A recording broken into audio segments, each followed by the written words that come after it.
right. It is a pleasure to be with you this evening. I have been looking forward to this conference for months. Normally, I would begin by telling you a little bit of my story and maybe a pithy anecdote about my 4 adorable children. But I sat down last night at midnight to feed the baby, and I thought I should time this presentation that I've put together. And I timed it, and it was over time. So we are skipping the pithy anecdotes, and if you want to know my story, you can Google my name. Except to say that I have experienced sexual abuse, not only at the hands of Larry Nassar, but also by a pedophile at my church when I was 7 years old. And so the concepts that we are going to discuss tonight and this weekend are concepts that are very personal for me, and I have experienced both ends of the spectrum. I have experienced what it is like when the church does not respond well to sexual assault. And I have experienced the incredible healing power that pastors and churches can have. So jumping right in, my desire for tonight is to equip you with a basic understanding of sexual assault. I want you to understand the damage that is caused by abuse, and then the hope that the gospel brings to that. And as we do that, I want to do that within the framework of the person and the work of Christ. So the first thing, before we even get that far at looking at the damage and the hope of the gospel, is just understanding what a massive problem this is. Overall, approximately 25% of women will experience sexual assault in their lifetime. Many experts believe this is underestimated. I would agree with them. And while men experience sexual assault at a slightly lower rate, at least 1 in 6 boys will be sexually assaulted. Your son has a far higher chance of experiencing sexual assault than of being falsely accused of sexual assault. A much, much higher chance. And the numbers are the same in the church as they are outside of the church. And that is a reality that we do not do a good job wrestling with. So as Christians, we need to wrestle with the reality that this is also an incredibly deep problem in our pews, in our congregations.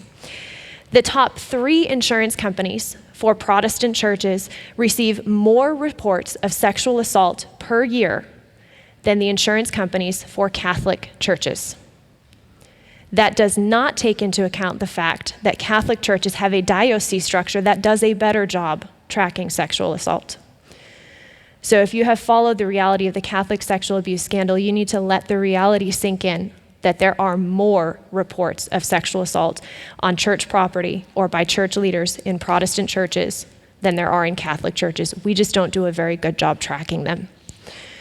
Even more tellingly, if you were to examine federal court decisions regarding church liability, places where churches have been found liable to their congregants, you will find that for more than a decade, with the exception of last year, where property disputes very narrowly edged out childhood sexual assault, for more than a decade, the number one reason that churches are found liable in federal court system is for sexual assault on church property. This means we not only have a very significant problem of abuse in our midst, it means we have a very significant problem in our churches, both in preventing and in responding to sexual assault.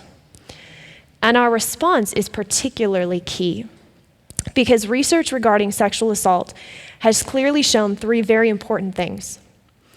First, we know that sexual assault has by far the most extensive and longest term impact on a victim who survives compared to all other crimes. Second, research has shown that the ability of a victim to heal from sexual assault is definitively linked to the response they receive when they disclose. And pastors and ministry leaders are at the forefront of receiving sexual assault disclosures because survivors hear the words you preach and they see the gospel you hold up and they think that person should understand the depth of what happened to me. And they will tell you. And how you respond is a critical component in that person's healing. And finally, researchers who have researched the predatory behavior of pedophiles and the pattern of sexual predators have consistently found that predators often target faith communities because our mishandling of sexual assault means that churches are one of the safest places for predators to flourish. Our failure to properly understand the damage of sexual assault not only causes extreme damage to survivors, it creates a culture where predators flourish and innocent children are farther harmed. We need to grasp how broad and deep this problem is, and the fact that how we respond is either going to bring great healing or cause extensive damage. Now, here's the good news. As Christians, we are uniquely equipped and uniquely positioned to speak to the culture of abuse. We are uniquely positioned to bring hope to those who are suffering from devastating wounds. We are uniquely positioned to create a culture where sexual assault is seen in all of its vileness and treated as the evil thing that it truly is. We are equipped to make our churches less safe for predators and a refuge for those who have been victimized. And our unique position stems from properly understanding our theology. We have a moral authority to whom we can appeal for justice. We have a moral authority who has set a perfect standard that we are commanded to pursue. We have received forgiveness, giving us the ability to likewise forgive and walk in love and walk alongside survivors in their journey to forgiveness. We have been shown a perfect model of love and compassion and care that the hurting desperately need. And we have a perfect standard of holiness that has been set for us that allows us to recognize how terribly evil sexual abuse truly is. So let's look at the damage. What is the damage from sexual assault, and how does our theology inform understanding that damage? Within this purview, we're going to consider three things. What is it? How does that damage manifest? What are some of the basic patterns? And why is it so severe? So what is the damage? Well, it's extensive. We've covered that. It goes far beyond any physical injury. Compared to peers who have experienced trauma in other forms, sexual assault victims are 3 times more likely to suffer from depression. They are 6 times more likely to suffer from post-traumatic stress disorder, 13 times more likely to abuse alcohol, 26 times more likely to abuse drugs, and at least 4 times more likely to contemplate suicide compared to their peers who have suffered other forms of trauma. And out of every crime committed on a victim who survives, sexual assault is consistently shown to cause more harmful psychological effects than any other violent behavior. So how does it manifest? If you are walking alongside a survivor, you can have this head knowledge. They've got a lot of wounds, but what is that going to look like? Well, the answer to this is going to vary from person to person, but there are a couple key things I want to put before you to consider. First, there is almost always going to be a deep sense of shame or guilt, often the feeling of needing to be punished. This may further manifest for many survivors in suicidal thoughts, in self-harm like cutting, or in intentionally destructive behaviors like continually re-entering abusive relationships. And a significant part of why this happens is because a survivor is desperate to regain control in their life. Victims often take partial or total blame for their sexual abuse because even if they're not consciously thinking it, they realize if there's something I could have done better, if there's something I could have done differently, maybe I can keep myself safe the next time. So they absorb that guilt and they absorb that shame. And when we employ counseling methodologies that heaps that shame on them, they now have a theological reason to believe they are at fault for their sexual abuse, because they are desperate to be able to prevent it the next time, to find something they did wrong so they can do it better if they're faced with that danger again. And a natural outworking of this guilt is the belief that survivors are dirty, that they need to be punished, or that they're not worth more than what they experienced, hence the spiraling into self-harm and suicidal ideations. Sexual assault survivors will often engage in sexually abusive relationships or some level of sexual manifestation of their trauma. And this often seems very counterintuitive to someone who is walking alongside a survivor, so I want to spend a few minutes here. This can range from struggling with pornography, often violent or rape pornography, to living in a cycle of sexually abusive relationships, to pursuing even adult sex work.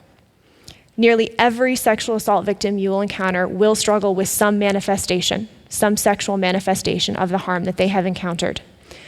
And this usually stems from two lies the victims believe. The first is, this is all I am worth. This is where my value lies. This is what made me desirable. This is all there is. And the second is an attempt to regain some form of control and enjoyment over their sexuality. Because sexual assault victims believe, if I can be the one initiating the sexual encounter, even if it's abusive, even if it's perverted, if I'm at least the one initiating it, I'm taking my control back. I'm the one in charge. I'm reclaiming it. And it seems very counterintuitive as you walk alongside survivors, but this is an incredibly common dynamic that we need to understand, particularly in counseling. It will often manifest in PTSD-like symptoms, anxiety, panic attacks, nightmares, flashbacks. And the best way I can help you understand this is to explain to those of you who haven't experienced this how memories work. So I want you to think back to a positive childhood memory you have, something you've done.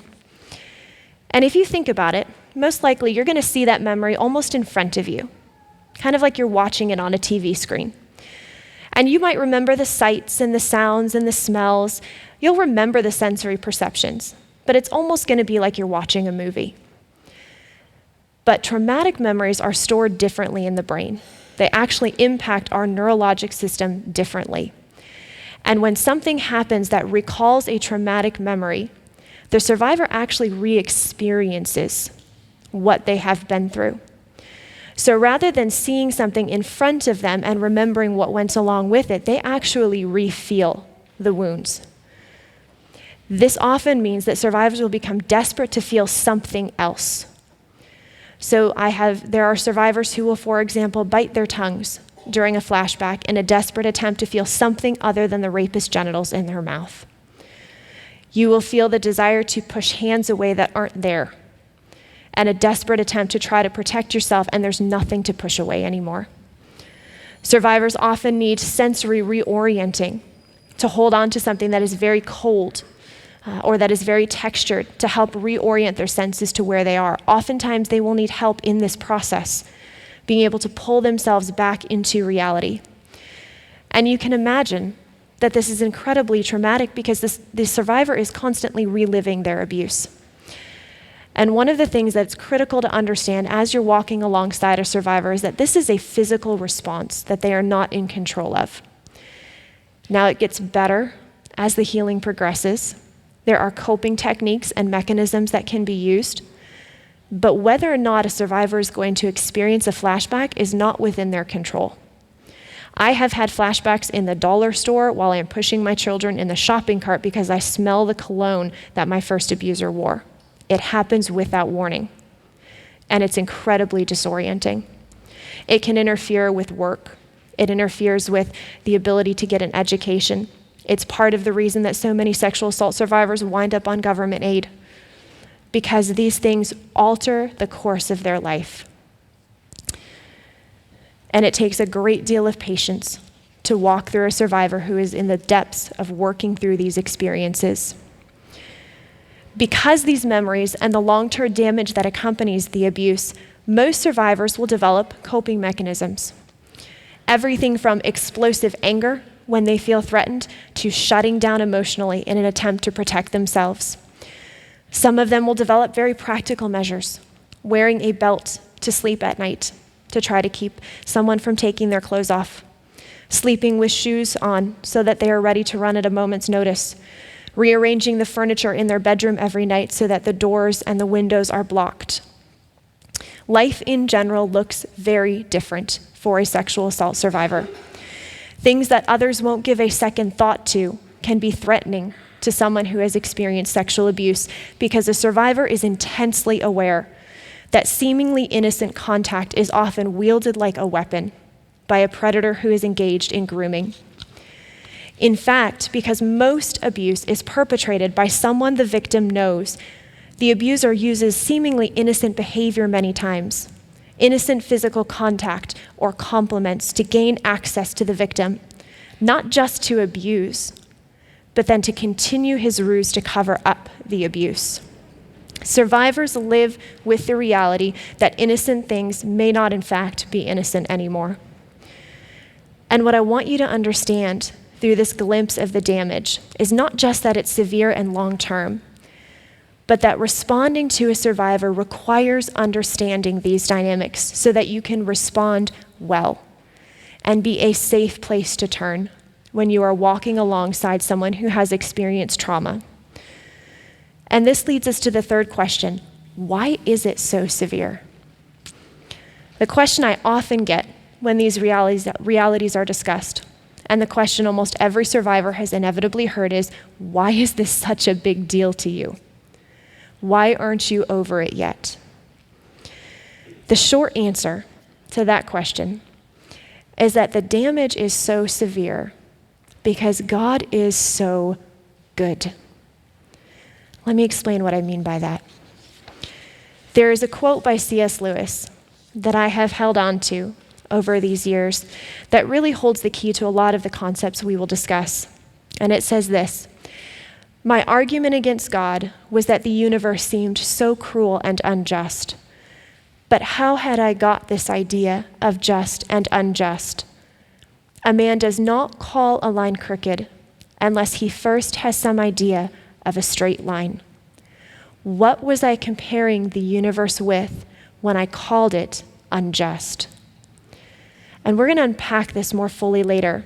But for now, what I want you to see is that just and unjust, right and wrong, crooked and straight exist as opposites. And this means that the more clearly we understand one of these, the more apparent the other one is going to become. The more clearly we understand goodness, the more clearly we will see and feel evil. So what is good? Well, as Lewis argued, and as we believe as Christians, goodness, that straight line, is defined by God. But it's not just arbitrarily defined by him. It's actually based in his very being. It is who he is.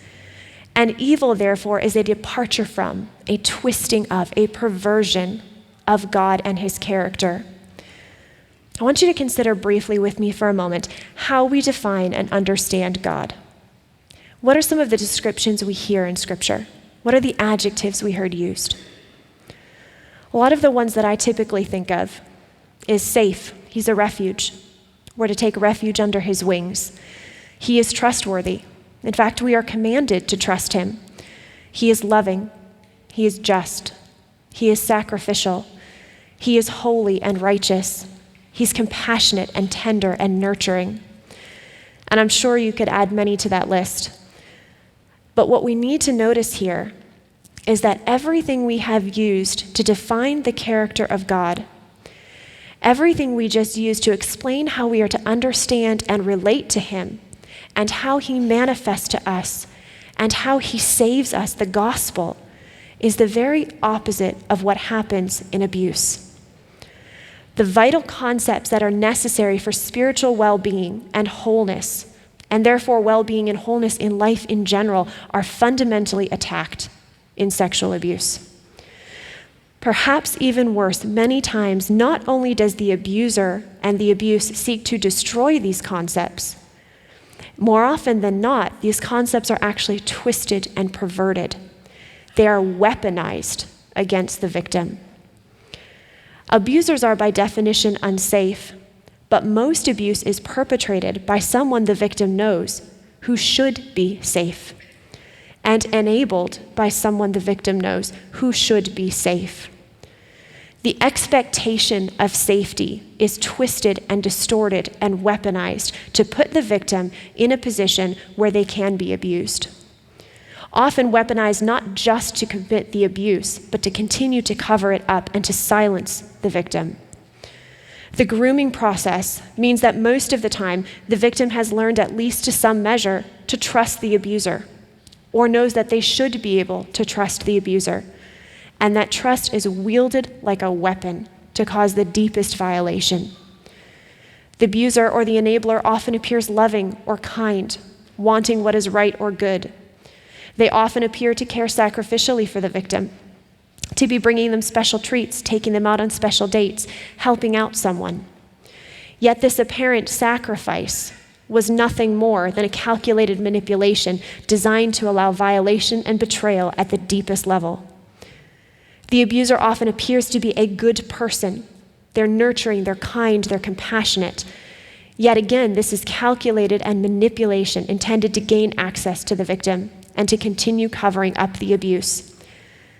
At every single turn, whether it's in the experience of abuse or the experience of those who enabled the abuse, these concepts that ought to find their beauty in God, that we have to understand in order to be whole and to relate to each other and relate to our Heavenly Father, to understand the gospel, have now become unsafe. They have become distorted and a cover for manipulation and violation. The very character and nature of God is under attack in sexual abuse. The very core concepts of the gospel and the character of Christ are under attack in sexual abuse. It takes that picture of Christ's love for his church and all of those incredible, beautiful concepts, and it turns them upside down.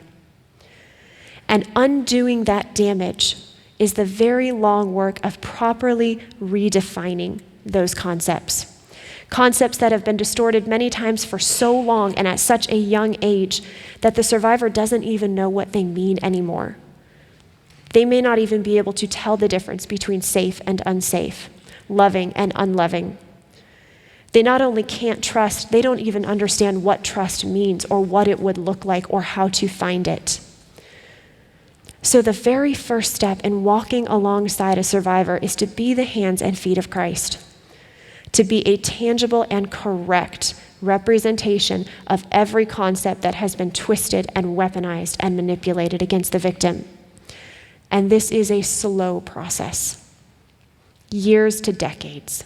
It is a lifetime process. But the sacrifice that Christ showed us is also a lifetime process. And then the second dynamic, as we're walking alongside survivors, and particularly as you're approaching it from your church, requires properly understanding some fundamental theological concepts that are often twisted and weaponized by the church against the victim. These concepts are incredibly important for Christians to grasp for three reasons. First, these concepts of justice and forgiveness that we're going to look at briefly are foundational aspects of the character of Christ. When we misrepresent or misapply concepts of justice and forgiveness, we misrepresent the character and nature of Christ. Christ, rather than being the greatest refuge for the wounded, becomes another example of someone who just minimizes evil. Second, justice and forgiveness are foundational concepts for understanding and communicating the gospel. When we misunderstand or misapply concepts of justice and forgiveness, it damages core gospel truths. And again, the gospel, instead of being the greatest refuge and comfort, becomes yet another way of minimizing the evil and the damage that has been done. And third, it is misunderstanding justice and forgiveness that often causes churches and organizations to handle abuse in a way that leaves perpetrators in a position to continue abusing, and counseling in a way that causes incredible damage to sexual assault survivors. So for both practical and theological reasons, we must understand these fundamental concepts. So what I'd like to do briefly for the remainder of our time is to do three things. First, let's just properly define the terms. What does justice mean and what does forgiveness mean? Second, I want to examine how these truths are derived in the character and work of Christ. And third, discuss the practical implications. What do we do with it? That's a favorite question I ask my husband all the time. I love the theology you're telling me when I wake up in the morning. What do I do with it?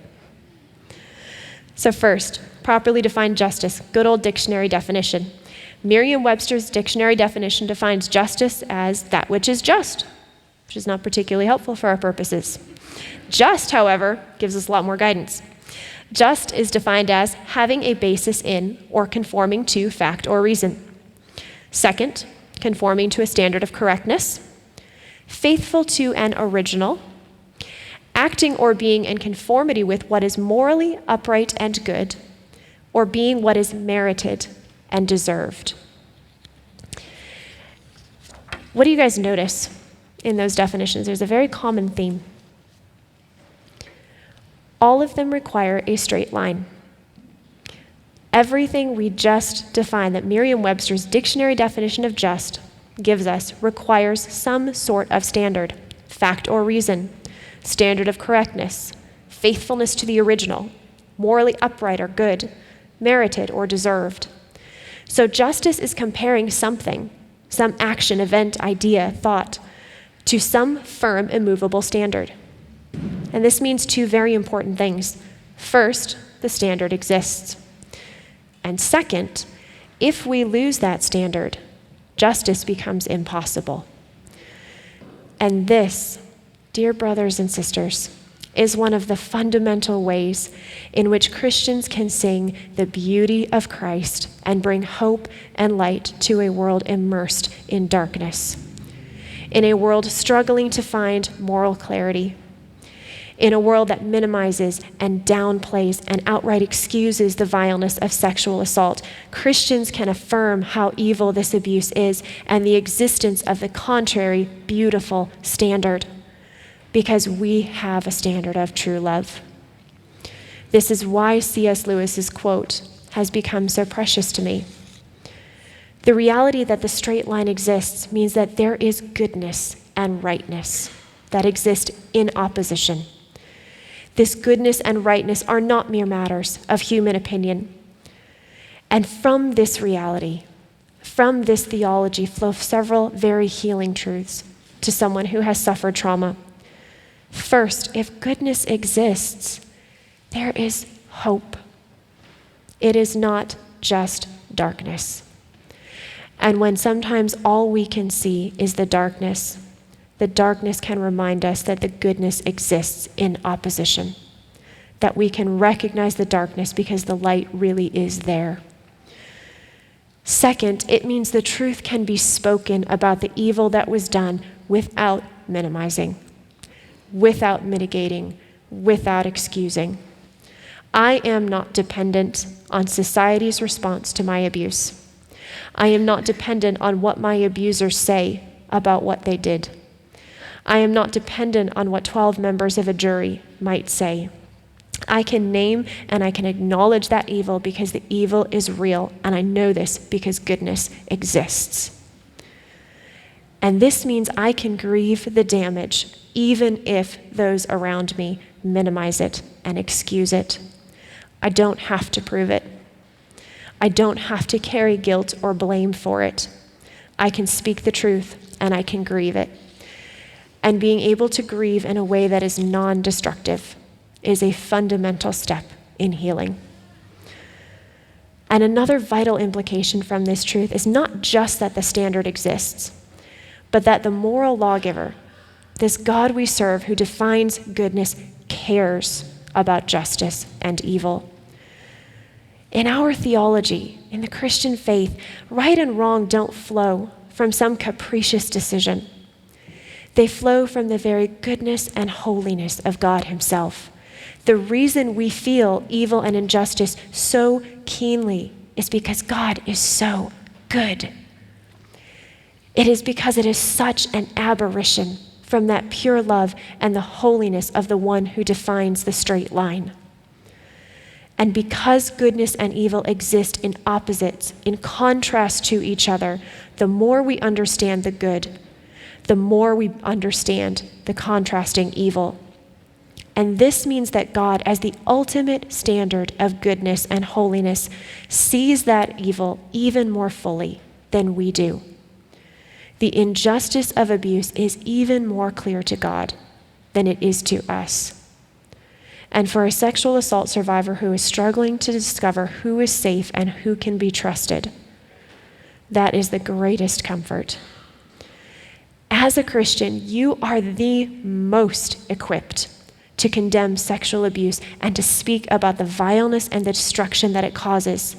You are the most equipped to walk alongside a sexual assault survivor and say, this was evil and it was wrong, and I stand against it with you. It matters to God, so it matters to me.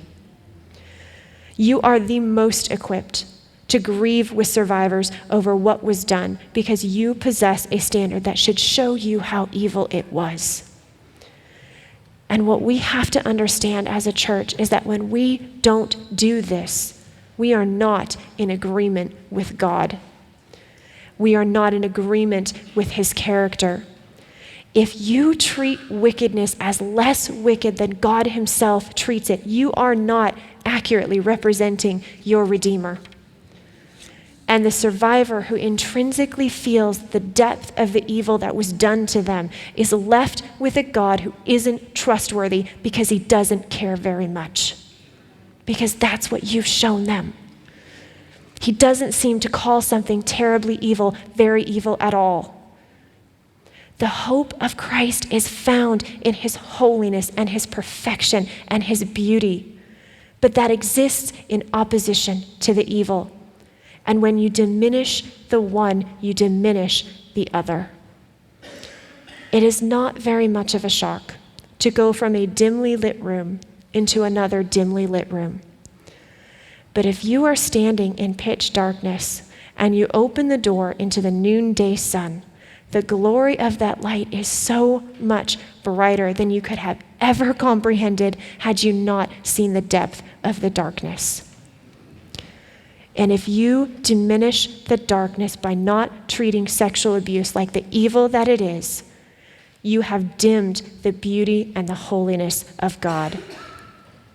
What sexual assault survivors need is not someone telling them to move on, or at least it wasn't like this, or wanting to know why they aren't over it. What they need to know is this was evil and it was wrong, and I stand against it with you. They need to know the wounds you feel are real and the hurt is legitimate because the standard God set was so horribly destroyed in what you experienced. And I grieve that with you. They need to know Christ knows how evil this was because he set that standard. And he will bring justice for you because he can be trusted.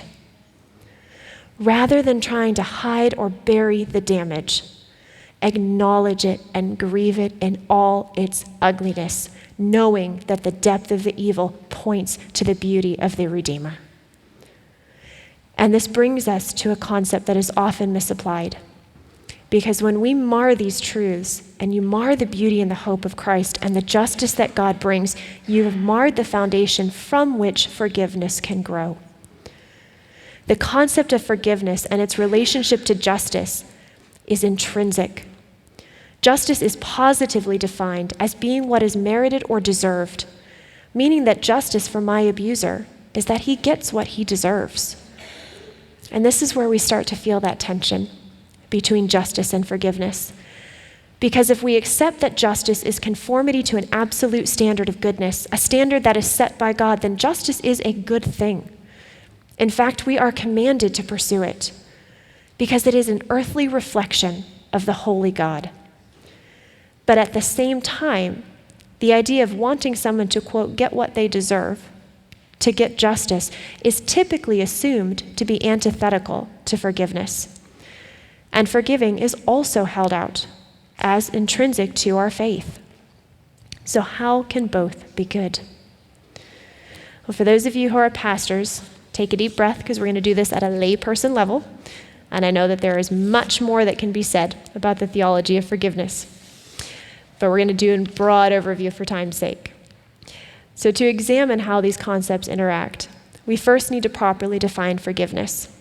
We're going to go to standard dictionary definition. The Merriam-Webster dictionary definition is to give up resentment or a claim to requital. Retaliation, wanting to have something done to someone else the way it was done to us.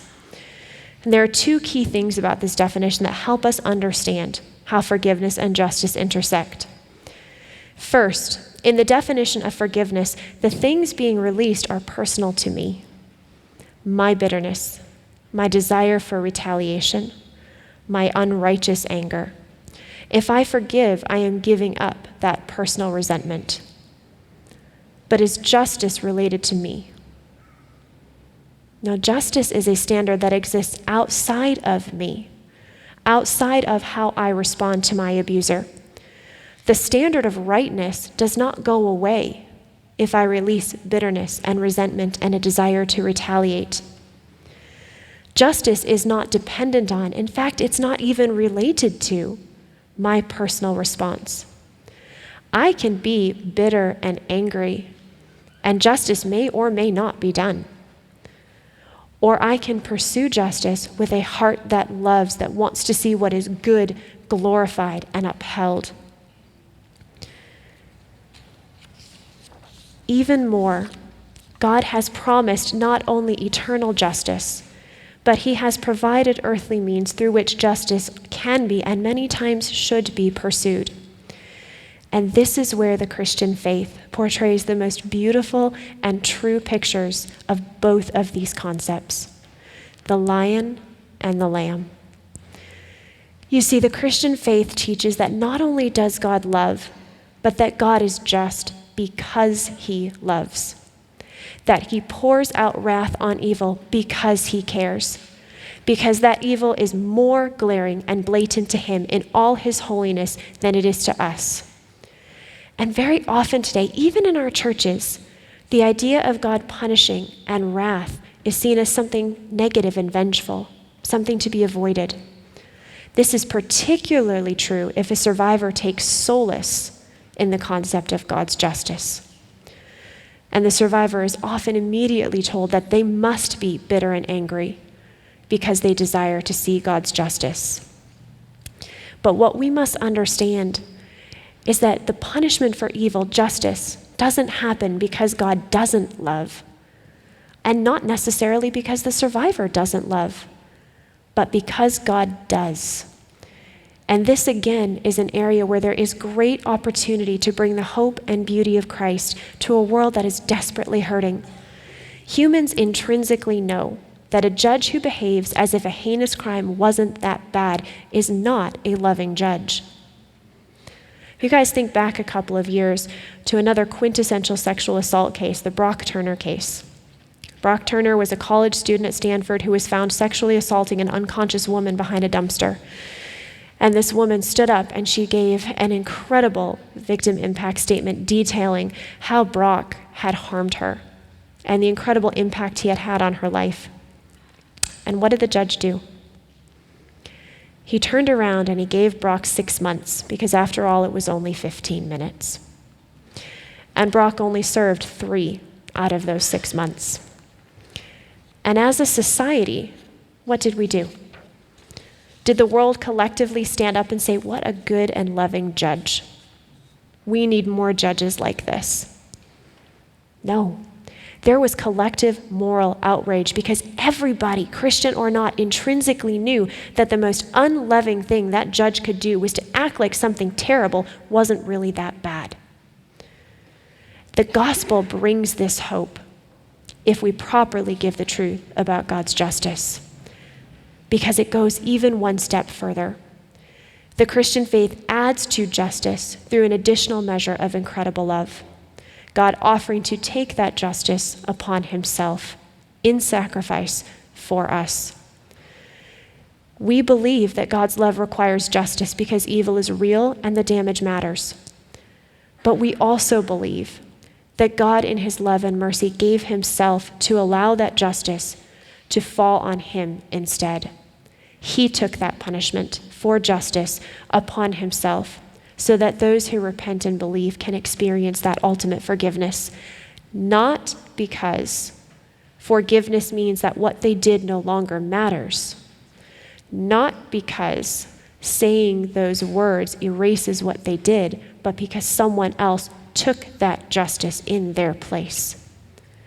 But either way, justice is done. Either it falls on the abuser, or if, Lord willing, he repents, it falls on the Redeemer. But justice is always done because evil is real and it matters to God. And it should matter to us. And only in the Christian faith do we have a theology where evil is never minimized or outweighed by other good things, as if the abuser could do enough other good deeds to erase the harm he has done. Only in Christianity can personal vengeance be released because there is a God who cares enough to unfailingly always bring justice. And this marriage of justice and forgiveness through the person and work of Christ is beautifully represented in Revelation 5. And this was a passage that as a survivor I clung to because I needed to see the picture of how much God cared about what happened to me. And I'm going to read it in part. John writes, "I saw that there was a scroll in the right hand of the one sitting on the throne.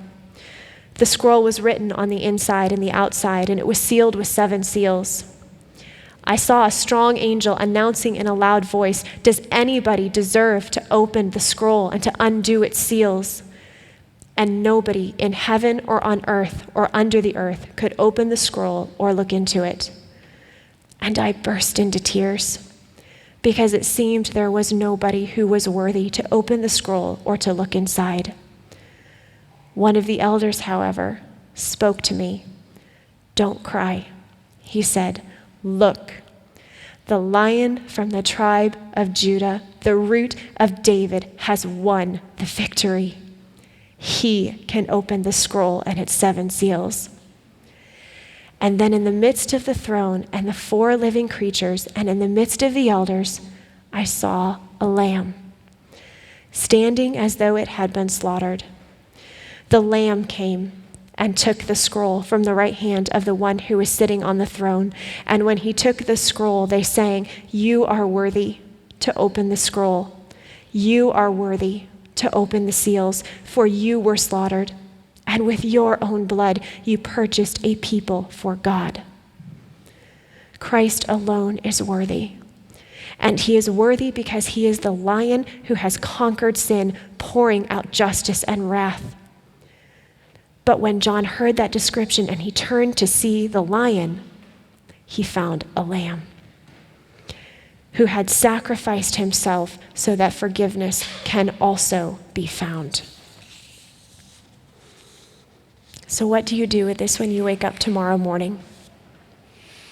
First, we teach with balance, brothers and sisters. As a Christian church, we need to be incredibly careful to teach both of these truths with balance. Far too often, forgiveness is taught without the corresponding reality of God's justice, or presented practically as being in place of justice. But the reality is that forgiveness is only possible because of justice. They work together. Second, we need to speak the truth about evil and wrongdoing. Survivors of injustice and abuse desperately need to know that what they suffered was wrong and that it matters. So as we counsel or teach or walk alongside those who have suffered, we point to God's justice and holiness to let them know what happened to you was evil and it was wrong and it matters to me because it matters to God, and I stand against it with you because God stands against it. Even when we help survivors walk towards forgiveness or work towards releasing bitterness, we do not minimize the depth of the evil they have experienced. We do not mitigate or excuse what they have been through. Rather, we acknowledge and face and grieve the depth of the evil, knowing that it points to the goodness of God. And then we recognize that the pursuit of justice is a biblical command that we are called to, and then we act like it. The frank truth is that we rarely treat the pursuit of justice as if it were biblical and important to prioritize, like it's doing God's work, despite the fact that Scripture is filled with commands about pursuing justice and speaking up for the defenseless. On a purely anecdotal level, I found it very painful that when I gave my victim impact statement, I delved deeply into the idea of God's wrath and the pursuit of justice. I had dedicated a 1.5 years of solid effort at great personal cost to me and my family, and 16 years of research to pursue justice. And yet every single evangelical outlet that praised or published or commented on my statement only discussed how godly it was for me to offer Larry forgiveness. In fact, not one that I saw praised the pursuit of biblical justice. Most didn't even mention it. Many time-stamped my impact statement at the part about forgiveness and completely bypassed all of the discussion on justice that had laid the groundwork for the forgiveness.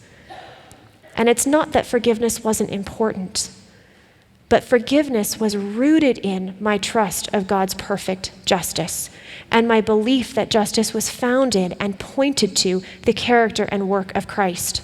It was the driving force behind everything I chose to do. We need to affirm and support and practice the pursuit of godly justice as biblical and right, as something that is found in the character of God, which displays his glory. And you need to do this for the abuser too, because the only thing that can save that perpetrator is the perpetrator coming face to face with the reality and depravity of what they have done. Even for the sake of the abuser, you never minimize God's justice. You never minimize the evil. You never act like tears and nice words can erase the harm and the consequences of what they did. And finally, if we truly believe everything we preach about justice and forgiveness, we as a church should be the first to repent of where we have erred in the past, particularly regarding past handling of abuse and injustice. Again, one of the most painful things that I experienced was I knew, as all of these evangelical outlets were praising what I had done, if my abuser had been one of those big pastors in one of these big churches, you not only wouldn't be praising me, you'd be praying for that pastor who enabled my abuse or who perpetrated my abuse. And I even said that in press interviews, and as soon as I started talking about church advocacy, I got some of the worst attacks I had experienced, far worse than anything anyone at MSU or USAG or the outside world said about me. And that is still the case to this day. How you respond when it is in your own community is the biggest indication of how much you care and how much you understand. Because all of us want to protect our communities. We all have that instinctive response. I love what you did over here with MSU and USAG, but it's different when you talk about the church. All of those skills that you used to bring one of the greatest pedophiles to justice, your legal training, all of those skills that you used, I applaud you using them there, but I don't trust them when you talk about the church because we don't want it to be in our community. But that's where you have the most ability to do good, and your community is where you have the greatest ability to do harm. You have to respond right when it's in your community. And while each person's individual calling to pursue justice is going to look different, we must bear in mind that this is a calling and a command for all Christians. The challenge offered in Proverbs 24:10 through 12 is incredibly convicting for me. He writes, "If you faint in the day of adversity, your strength is small. Rescue those who are going away to death. Hold back those who are stumbling towards the slaughter. If you say, 'Behold, we did not know this,' does not he who weighs your heart perceive it? Does not he who keeps your soul know?" Ignorance is not an excuse to an all-knowing God, especially not chosen ignorance.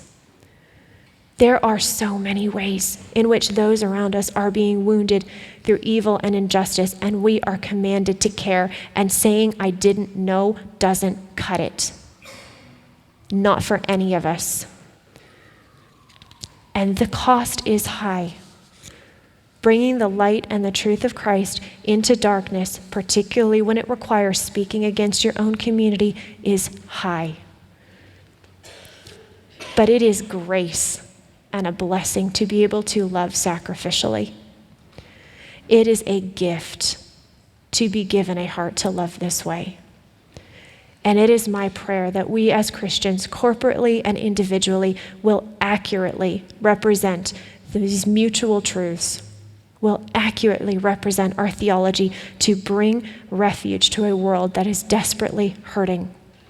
That these truths will free us to repent where we have erred, to defend these truths against misuse, even in our midst. And for the sake of Christ, we are to love as Christ loved. And it is a blessing to be able to do so. Thank you.